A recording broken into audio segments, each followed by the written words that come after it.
Folks, bear with us on this video. We're going to have a little audio problem on this video, please. Hello, fellow gardeners. Well, I want to talk a little bit about some of these plants and some of the questions that they're asking. Some of them may be repetitious a little bit, but we try to get a little deeper and a little deeper into these questions. And I think one of the questions was asked if you use those milk jugs in the bottom of that container now, you know, they're up here about 7, 8 inches tall, 9 inches tall maybe. Different ones got different levels. Even the pop bottles we turn upside down, you know, are probably 7 to 8 inches tall.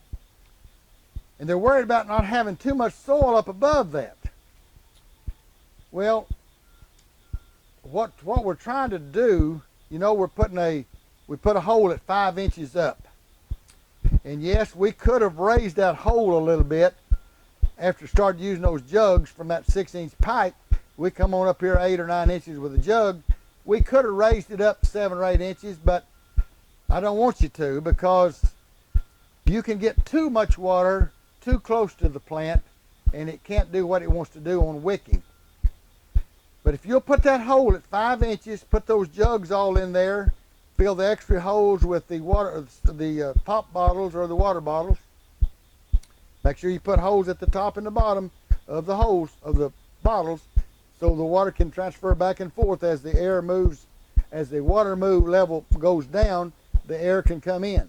As the water level goes up, when you're filling it, the air will be pushed out into your soil. But see, what we're trying to do, and I know people saying, well, that's not much soil left on top of those jugs. You only got about, 9 inches or 8 inches. That's okay. These plants are growing in that soil on top. But guess what? They're going to put some roots on down into that water to get that water they need. Extra. When it's real hot and they're wanting more to drink than just what they're getting wicked up to them, those roots will go on into that water and they will put water roots on the end of those roots. Now, so don't try to outguess how the good Lord made these plants. They're going to go put their roots where the water is. Just like a tree. A tree will put roots down all the way to the water level, way down under the ground. They can know where that water is. Just like these little plants.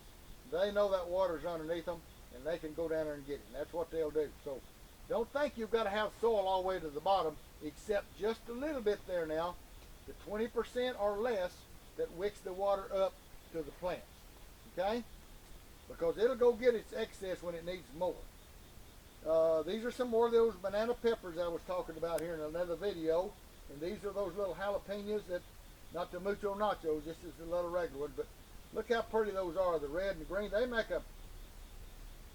you can fix you one of these tubs full of these peppers, put you about 4 of those jalapeno pepper plants in there, or bananas, or mix them, and you can even put an orange habanero in with them, and you can have a rainbow of peppers in a pot that's beautiful, and you can eat off of it besides looking at it. I could show you a lot of different peppers you could put in here, like the red chilies, or you could put the habaneros, just on and on and on, all kind of peppers. That could almost be a Christmas basket. It could be, yes. The only thing is, you don't want to put your banana peppers or your pimento peppers in with these, because it might make them turn hot after you save those seeds out and plant them next year. They could be hot, unless you like hot pimento, then it might hot. And then here's that behind me here.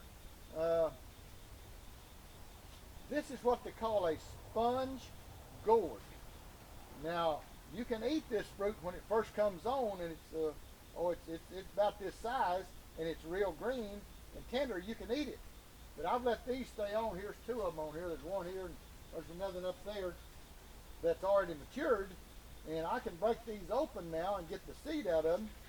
I don't know if you can hear it from there or not, but I can hear the seeds are rattling in there. Okay. Sure that's not your. Oh, it may be in my head. Okay, excuse me. I'm sorry. I thought it was in the gourd, but I guess it's in my head. The seeds rattling up there. But anyway, you can get 50 or 100 seeds out of there to plant for next year. And inside of that, when you break this shell off, there's going to be a sponge in there that you can use to wash dishes, take a bath, or whatever you want to. Believe it or not, I'm going to be able to open this up right here on the camera and let you prove it. Oh, I'm going to lose my seed. I'm going to lose my seed. Hang on just a minute. Here we go. All right.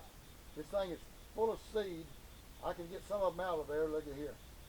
Now see, Jack, I told you that wasn't in my head. I told you it was in this sponge. You put this in water and that makes you a good sponge. Whoop, there's more seeds falling out. There's still a lot of seed down in there. I'll not work them all out, but you can get seeds to plant next year out of these. And these are fun to make for the kids, and let them take baths with these here sponges, and let them plant the seeds next year. And look, you get some pretty flowers. Look at them yellow flowers all over. Gorgeous plant to grow. Is a sponge gourd. And there's some of you that don't have any sponge gourd seeds, if you want to send me a little note or call me or something, I'll try to throw you 3 or 4 seeds in an envelope. I'm kind of sticking my neck out there. There may be 5,000 people call me wanting sponge gourd seed, but I'm going to have to just give you 1 or 2 seeds apiece. But I don't mind sharing these with you and let you sow them next year.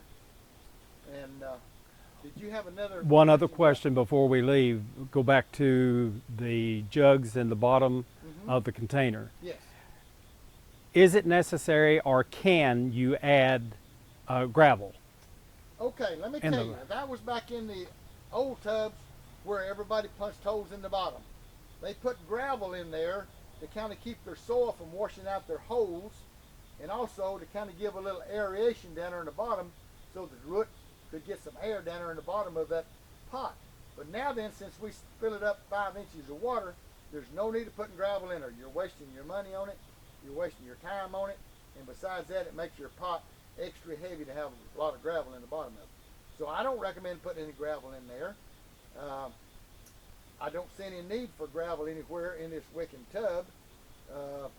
Not saying that though, you could put, and I know there's people that uses that gravel in the bottom in the place of my jugs, and that would be different. Now if you put 4 inches of gravel or 5 inches or 6 inches even of gravel in there without my jugs or without my pipe, and then put your soil on, then you could have, that would be your reservoir for your water. It just wouldn't hold as much water because probably a half to 2/3 of it would be rock, so you're not holding as much water. Whereas the jugs are empty and it's going to hold 100% water, it would hold more water than the gravel. But I don't see any need of putting gravel in. I've tried them in the past.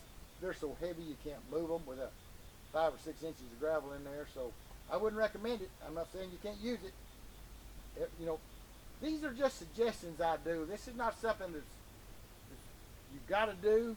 I'm just telling you what we do, what we recommend, and you do from there on what you want to do. Okay, we're going to punch the button. We're going to ring the bell and subscribe, and we'll try to make you another video.